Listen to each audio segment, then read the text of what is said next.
हाय दोस्तों, आज की कहानी है बहू को अपने सुंदरता के कारण ससुराल में बनकर रहना पड़ा वैश्या। कहानी अगर पसंद आए तो वीडियो को लाइक और सब्सक्राइब जरूर करना। खुशी को भारत की संस्कृति से बहुत प्यार था और इसलिए उसने अमेरिका में रहते हुए भी हिंदी भाषा की पढ़ाई की थी और हिंदी बोलना भी सीखा। उसने किताबों में भारत के लोगों की शौर्य गाथाएं खूब सुनी थी और इसलिए भारत को और नज़दीक से जानने के लिए अभी उसकी यात्रा ठीक से शुरू भी नहीं हो पाई थी कि कुछ लोगों ने एक विदेशी महिला को देखकर आदतानुसार अपनी लार गिरानी शुरू कर दी और खुशी को पकड़कर उसका बलात्कार करने की कोशिश की। पर इससे पहले कि वे अपने इस मकसद में कामयाब हो पाते, एक सजीले से युवक अंश ने खुशी को उन लड़कों से बचाया और उसके तन को ढकने के लिए अपनी शर्ट उतार कर दे दी। अंश की मर्दांगनी और उदारता से खुशी इतना मोहित हुई कि उसने अंश से चंद मुलाकातों के बाद ही शादी का प्रस्ताव रख दिया। खुशी पढ़ी लिखी थी, वह सुंदर युवती थी, पैसे वाली भी थी, इसलिए अंश को उससे शादी करने के लिए हाँ कहने में कोई परेशानी नहीं हुई। पर थोड़ा बहुत प्रतिरोध आया भी तो वह अंश के रिश्तेदारों की तरफ से कि एक विदेशी क्रिश्चियन लड़की से शादी कैसे होगी, ना जात की, ना पात की और ना देश कोष की, इससे कैसे निभा पाएगी। पर अंश अपना दिल और जबान तो खुशी को दे ही चुका था, इसलिए उसकी ठान को काटने की हिम्मत किसी में नहीं हुई। पर पीठ पीछे सबने बातें जरूर बनाई। अंग्रेजन बहू की पूरे गांव में चर्चा थी। भाई देखने में तो सुंदर है, पतली नाक और लंबा शरीर, एक ने कहा। पर भाई, दोनों लोगों में संबंध भारतीय तरीके से बनते होंगे या फिर अंग्रेजी तरीके से, या फिर दोनों लोग इशारों इशारों में ही सब काम करते होंगे। दूसरे ने चुटकी ली। कुछ भी कहो यार, पर मुझे तो सारी अंग्रेजन लड़कियों को देखकर तो बस एक ही फीलिंग आती है कि ये सब वैसी वाली फिल्मों की ही हीरोइन है। इस पर सभी जोर के ठहाके लगाते हुए हंसते। उधर औरतों की जमात में भी आजकल बातचीत का मुद्दा खुशी ही थी। सुना है अंश की पत्नी मुंह उघाड़ कर घूमती है। पहली औरत बोली, ना जी ना, कोई झूठ ना बुलावे, अभी कल ही उससे मिलकर आई हूँ, बड़ी गुणवान सी लगी मुझे, और कल तो उसने घाघरा चोली पहना था और अपने सिर को भी ढकने की कोशिश कर रही थी, पर अभी नई नई है ना, इसलिए पल्लू बार बार खिसक जा रहा था। दूसरी औरत ने कहा, पर जरा यह तो बताओ कि दोनों में बातचीत किस भाषा में होती होगी, अंश इंग्लिश सीखे या फिर अंग्रेजन बहू को हिंदी सिखानी पड़ेगी। तीसरी औरत ने कहा, और उनकी बात सच ही साबित हुई। खुशी को नया काम सीखने का इतना चाव था कि काफी हद तक घर का कामकाज भी सीखने लगी थी। खुशी के गांव में आने से जवान तो जवान, बल्कि बूढ़े भी उसकी खूबसूरती के दीवाने हो गए थे और आहें भरा करते थे। कुछ युवक तो खुशी की एक झलक पाने के लिए अंश से बहाने से मिलने भी आ धमकते।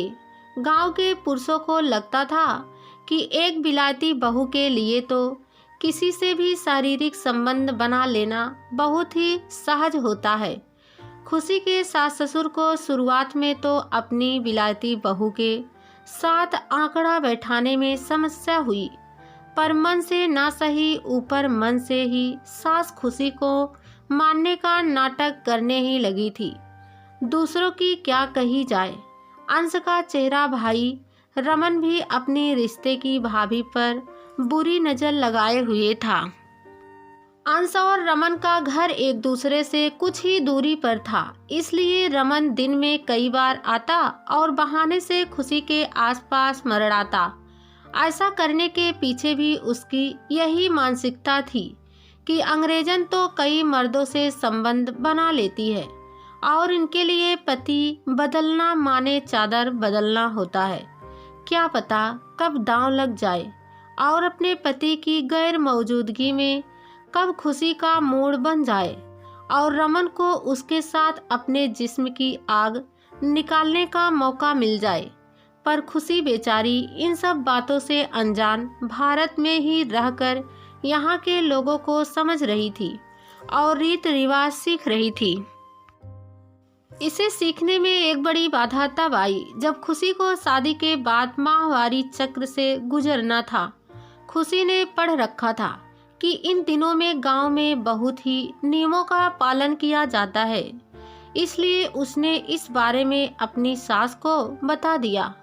खुशी की सास ने उसे कुछ नसीहतें दी और यह भी बताया कि अभी वे लोग पास के गांव में एक समारोह में जा रहे हैं और चूंकि उसे अभी किचन में प्रवेश नहीं करना है, इसलिए सासू माँ ने उसे बाहर ही नाश्ता भी दे दिया और घर के लोग चले गए। खुशी घर में अकेली रह गई। उसने दरवाजा अंदर से बंद कर लिया। नाश्ता शुरू करने से पहले खुशी की चाय ठंडी हो गई थी और चाय को गर्म करने के लिए उसे किचन में जाना था। सासू माँ तो किचन में जाने को मना कर गई है। कोई बात नहीं, बाहर से किसी बच्चे को बुलाकर उसे किचन में भेजकर चाय गर्म करवा लेती हूँ। ऐसा सोचकर खुशी ने दरवाजा खोलकर बाहर की ओर झांका तो सामने ही आस पड़ोस के कुछ किशोर लड़के बैठे बैठे गाना सुन रहे थे। भैया जी जरा इधर आना तो, मेरा एक छोटा सा काम कर देना। खुशी ने एक लड़के को उंगली से इशारा करके बुलाया और खुद अंदर चली गई। खुशी घर में अकेली है, यह उन बाहर बैठे हुए लड़कों को पता था। हालांकि खुशी की नज़र में वे लड़के अभी बच्चे ही थे, पर उसे क्या पता कि ये बच्चे उसके बारे में क्या सोचे बैठे हैं।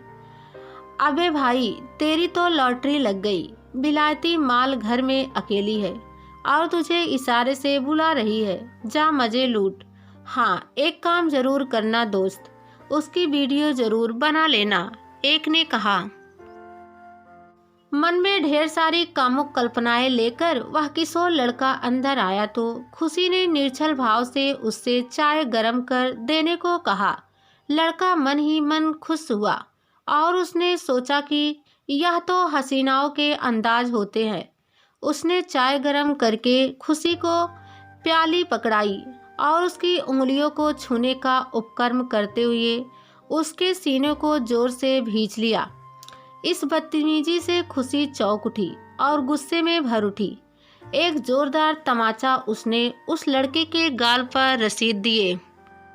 गाल सहलाता रह गया वह लड़का, मगर फिर भी खुशी से जबरदस्ती करने लगा।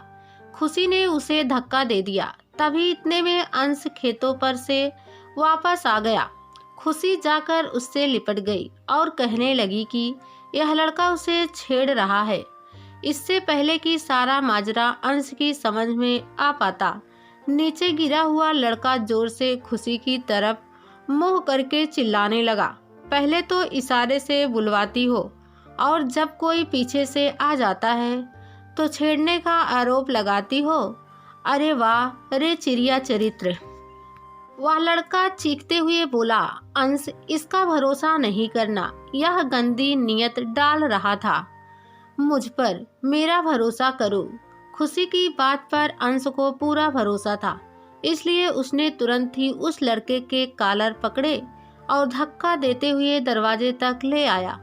तब घर के बाहर उसके पड़ोसियों की भीड़ जमा होते देखकर उसने खुद ही मामला रफा दफा कर दिया और उस लड़के को डांट कर भगा दिया।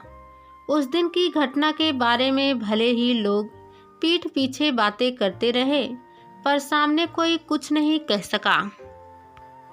यह पहली दफा था जब खुशी को गांव में शादी करके आना खटक रहा था। वह इस घटना से अंदर तक हिल गई थी, पर जब रात को अंश ने उसे अपनी बाहों में भर लिया और जी भर कर प्यार किया तो उसके मन का भारीपन थोड़ा कम हुआ। एक दिन की बात है, अंश किसी काम से शहर गया हुआ था। तब मौका देखकर रमन खुशी की सास के पास आया और आवाज में लाचारी भरकर बोला, ताई जी, दरअसल बात यह है कि आपकी बहू की तबीयत अचानक खराब हो गई है और मुझे शाम होने से पहले शहर जाकर दवाई लानी है और अब आने जाने का कोई साधन नहीं है जो मुझे शाम से पहले शहर पहुंचा दे। हाँ तो उसमें क्या है रमन, तू अंश की गाड़ी लेकर चला जा, खाली ही तो खड़ी है। खुशी की सासू माँ ने कहा, हाँ सो तो है ताई जी, पर आप तो जानती हो कि मैं गाड़ी चलाना नहीं जानता। अगर आप इजाज़त दो तो मैं भाभी को अपने साथ लिए जाऊं। वे तो विदेशी हैं और गाड़ी तो चला ही लेती हैं। हम बस यूँ जाएंगे और बस यूँ आएंगे। रमन की बात सुनकर खुशी की सास हिचकी, पर उसने इतनी लाचारी से यह बात कही थी कि वह चाहकर भी मना नहीं कर पाई। अरे बहू, जरा गाड़ी निकाल कर रमन के साथ चली जा, शहर से कोई दवा लानी है इसे। खुशी की सास ने कहा, जी माँ जी, चली जाती हूँ। और सुन, जरा धीरे गाड़ी चलाना, यह गांव है हमारा, तेरा विदेश नहीं। सासू माँ ने मुस्कुराते हुए कहा। खुशी को क्या पता था कि रमन की नीयत में ही खोट है। उसने गाड़ी निकाली और रमन कृतज्ञता से हाथ जोड़कर बैठ गया। खुशी ने गाड़ी बढ़ा दी। गांव से कुछ दूर निकल आने के बाद एक सुनसान जगह पर रमन दांत चियारते हुए बोला, भाभी, थोड़ा गाड़ी रोको, जरा पेशाब कर आएं। गाड़ी रुकी तो रमन झाड़ियों के पीछे चला गया और उसके जाते ही रमन के 3 दोस्त कहीं से आ गए और रमन से बातचीत करने लगे और बातें करते करते गाड़ी में बैठ गए। इससे पहले कि खुशी कुछ समझ पाती, रमन ने उसका मुंह तेजी से दबा दिया और एक दोस्त ने खुशी के हाथों को रस्सी से बांध दिया और रमन गाड़ी के अंदर ही खुशी के कपड़े फाड़ने लगा। खुशी अब तक उन लोगों की गंदी नीयत समझ गई थी। उसके हाथ जरूर बंधे हुए थे पर पैर अभी मुक्त थे। उसने एक जोर की लात रमन के मर्दाना अंग पर मारी। दर्द से बिलबिला उठा था रमन। अपना अंग अपने हाथों से पकड़कर वहीं जमीन पर लौटने लगा। इस दौरान उसके एक दोस्त ने खुशी के पैरों को भी रस्सी से बांध दिया और खुशी के नाजुक अंगों से खेलने लगा। रुक जाओ, पहले इस विदेशी कुतिया को मैं नोचूंगा। कमीनी ने बहुत तेज मार दिया है। अब इसे मैं बताता हूँ कि दर्द क्या होता है। एक दरिंदा की तरह वह टूट पड़ा खुशी पर। रिश्ते की मर्यादा को भी उसने तार तार कर दिया था। उसके बाद उसके तीनों दोस्तों ने खुशी के साथ बलात्कार किया। चीख भी नहीं सकी थी वह। बलात्कार करने के बाद उसके हाथ पैरों को खोल दिया उन लोगों ने। जब खुशी की चेतना लौटी तो पोर पोर दर्द कर रहा था। उसे समझ में नहीं आ रहा था कि वह क्या करे, पुलिस में रिपोर्ट करे या अपना जीवन ही खत्म कर दे। पर भला वह जीवन को क्यों खत्म करे? आखिर उसने गलती क्या किया है? बस इतना कि किसी झूठ बोलकर सहायता मांगने वाले की सहायता की है और फिर किसी के चेहरे को देखकर उसकी नीयत का अंदाजा तो नहीं लगाया जा सकता है ना। अगर मैं इसी तरह मर गई तो अंश क्या सोचेगा? परेशान खुशी ने पहले यह बात अंश को बताने के लिए सोची और उसके बाद ही कोई फैसला लेने का मन बनाया। खुशी किसी तरह घर वापस पहुंची तो अंश वहां पहले से ही बैठा हुआ उसकी राह देख रहा था। खुशी अंश से लिपट गई और रोने लगी। क्या हुआ खुशी? तुम्हारे बदन पर इतने निशान कैसे आए? क्या कोई दुर्घटना हुई है तुम्हारे साथ? अंश ने खुशी के हाथों और चेहरे को देखते हुए कहा, हाँ, दुर्घटना ही तो हुई है। ऐसी दुर्घटना जिसके घाव मेरे जिस्म पर ही नहीं आत्मा पर भी पहुंचे हैं। पर हुआ क्या है? सब्र का बांध टूट रहा था अंश का। रमन ने अपने दोस्तों के साथ मिलकर मेरे साथ बलात्कार किया है। फपक पड़ी थी खुशी। क्या उसने तुम्हारे साथ ऐसा किया?